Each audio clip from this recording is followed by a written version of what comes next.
Top 5 primary weapons in Warframe. Yep, it's another tier list since you guys absolutely love these types of videos, so here we are. I have made a video like this a few months ago, but in this video I tried to put the best top 5 primary weapons. Now, obviously there's more, so it's quite difficult to narrow it down to the top 5 best weapons. But I'll be giving my reasoning as to why I put these 5 weapons here in this list, so don't come after me. Now, my good tenor, our opinions may differ, but I do want to hear your top 5 primary weapons for Steelpath in Warframe, so comment down below and I will have a look at them and maybe make another tier list as well.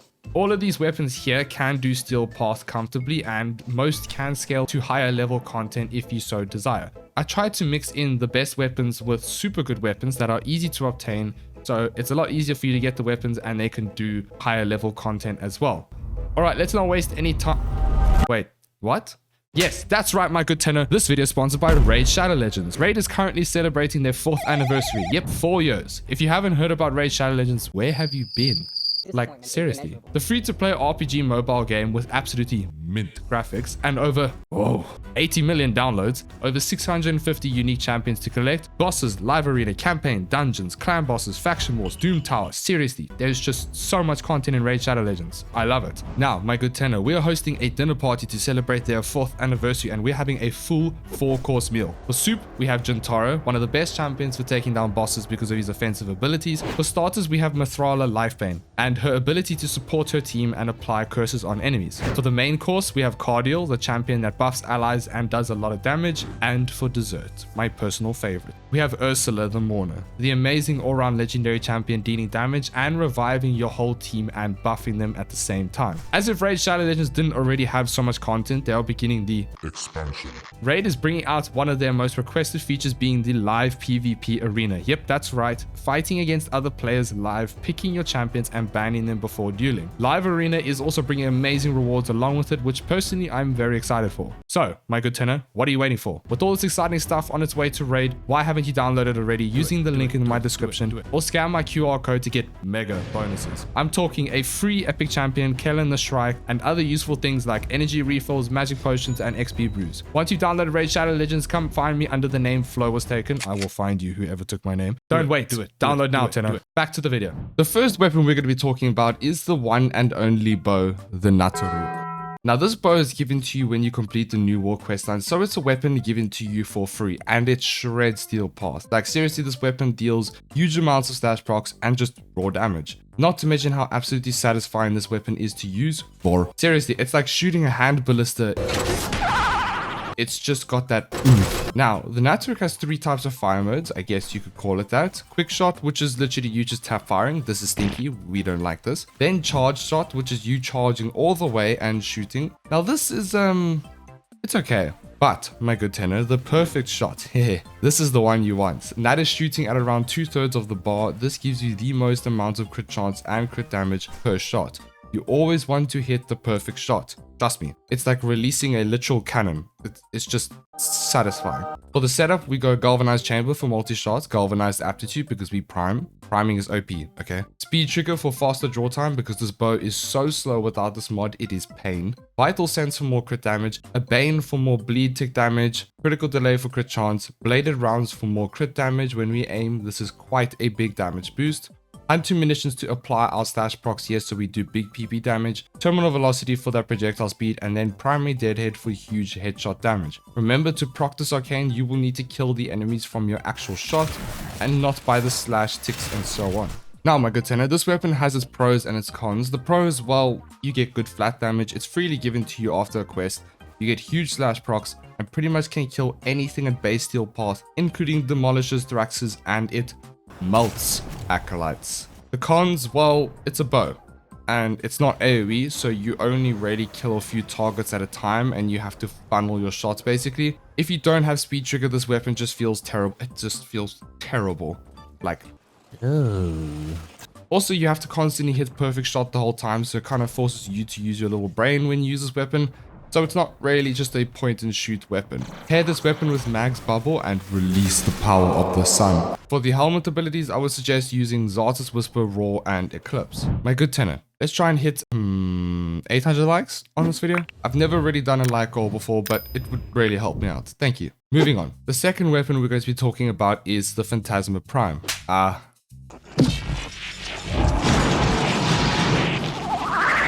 the Ghostbuster gun.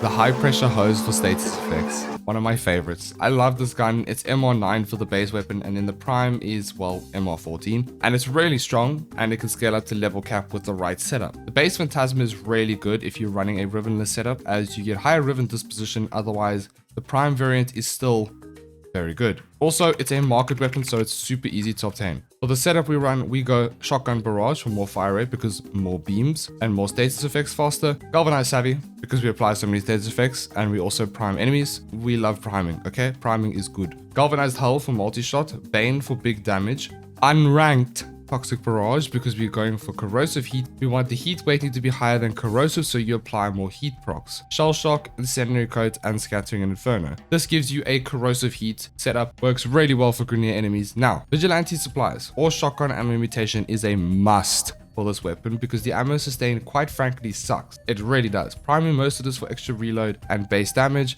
Now I have a second build for you as well, and it works as follows. Everything is the same. We drop corrosive, we go flat heat, and we take more reload speed. This build is big PP damage when you are priming all your enemies. For the priming build we go, I always use Epital. Here's the priming build. This goes for every single build here in this video. I pretty much do self priming. It's just how I play this game. So yeah.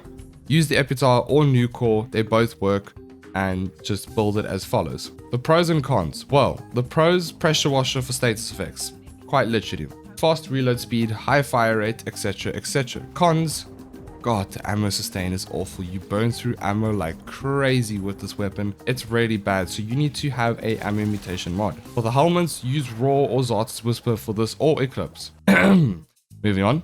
Tenet ARCA plasmor. This cone AoE shotgun, well, it's a no-brainer. It just hits like a truck. It literally is like holding a truck and throwing it at your enemies. It's a Tenet weapon, so you know the deal. You gotta farm Sisters of Parvos. If not, I have made a video on this, how to farm these weapons, so check that out. You want Toxin, okay? Toxin. That's the element you want. For the setup we run, Galvanized Hull for multi-shot, a Bane because we are going to be doing slash procs with high-2 munitions, critical deceleration for crit chance, chilling grass because we run innate toxin so we make viral, and high-2 munitions. Now, my good Tenet, let me explain. Usually running high-2 munitions on a slow fire rate weapon isn't always the best thing because you literally shoot like one projectile at a time. However, because the Arca Plasma hits like a truck and does a lot of damage and has decent multi-shot per hit, when the slash procs do apply, it's big damage. So I personally prefer running high-2 munitions with the Arca Plasma. Shotgun barrage because we don't like slow fire rate, and then we run primed tactical pump. Now, this weapon's reload sucks. So reload speed is really nice to have. Galvanized savvy because of galvanized acceleration, or ammo mutation for the Exodus. For the arcane, you can run Mercers for more reload speed, or you could actually run Deadhead and aim for the head because it will still proc Deadhead a lot and you get more headshot damage, which means more damage overall. So it's your choice. Either way, pros, big slash damage, big damage, projectile that's quite literally bounces everywhere, punch through as well, cone shaped projectiles, so it's kind of AoE, so you hit a lot of enemies at once. And listen to me, pair this with Mag's bubble as well, and need I say more? Cons: slow reload, slow fire rate, and only 10 bullets in the magazine. Just get it, it's a no-brainer, it's a go-to shotgun in Warframe. Moving on to the Felarx. Now I have made a video on this recently, so if you haven't seen it, go watch it. However, I will briefly explain where to get it and the incarnate evolutions, but I have upgraded. It's an incarnate weapon, so Cavalera, Critsilent, Daramon, easy. Don't need to say more. Second evolution is frictionless flight, and the third is where I have upgraded. You see, before I had the other one which gave you reload speed, but evolved autoloader is just way better in every way. 50% magazine reloaded when holstered. This works so well when you are priming enemies with an Epital or Nucor, because every time you holster to prime, you reload half your mag. If you consistently holster between the two, you will literally never have to reload your weapon once. With enough practice, you will always have ammo, because the reload speed of this weapon sucks. It really does. So if you do run out of ammo, just holster your weapon for like 1 second and take it out again, and then you have ammo. The fourth evolution is Racking Wrath. The fifth is Devastating Attrition.